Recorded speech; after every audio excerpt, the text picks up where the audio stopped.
Cea mai frumoasă fată-i Moni, ea e fata care-mi place, e Monica lui Versace.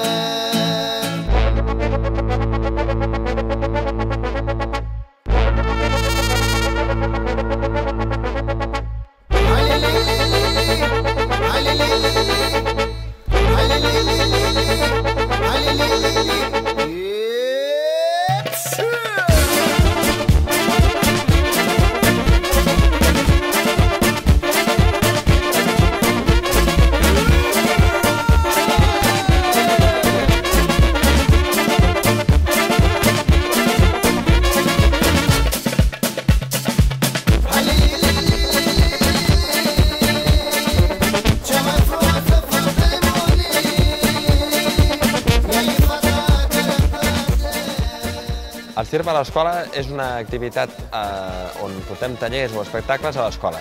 És a dir, nosaltres ens desplacem a l'escola per fer qualsevol tipus d'activitat, ja sigui a nivell eventual, com pot ser una festa de fi de curs o una jornada de portes obertes o jornades culturals, el que sigui, qualsevol esdeveniment que es vulgui fer una celebració a l'escola.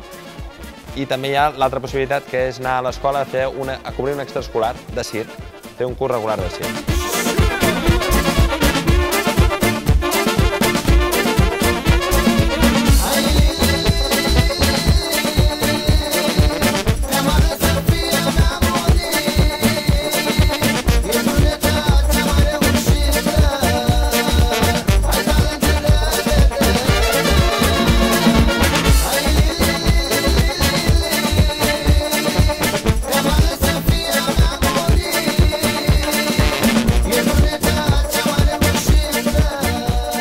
Les activitats extraescolars són activitats que organitzem per les escoles, cursos de circ o teatre, o circ i teatre, per alumnes de partir de 6 anys en amunt.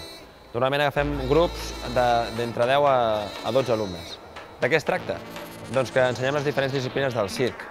Agafem els equilibris, agafem l'acrobàcia, els equilibris acrobàtics, agafem les malabars i agafem el pallasso, i si hi ha algun lloc per penjar aeris, també fem aeris, i agafem tot aquest pack i procurem que els nens aprenguin a través del joc com funcionen totes aquestes coses. Per altra banda, també treballem el pallasso, que ens dona moltes possibilitats, treballant-lo des de l'apartat més còmic, des de l'apartat més expressiu, com expressem, de quina manera podem expressar-nos amb el cos, com ens podem comunicar amb el públic, perquè el més important de tot és que el pallasso, si fa alguna cosa, és tot el que fa ho fa amb el públic, i és per això que treballem molt la mirada, treballem molt la respiració, treballem molt l'escolta, treballem molt la pausa a l'hora de parlar, el parlar en públic. Un conjunt de coses que fa que aquest curs extraescolar de circ i o teatre sigui bàsicament molt bo per poder treure la creativitat que té cadascú.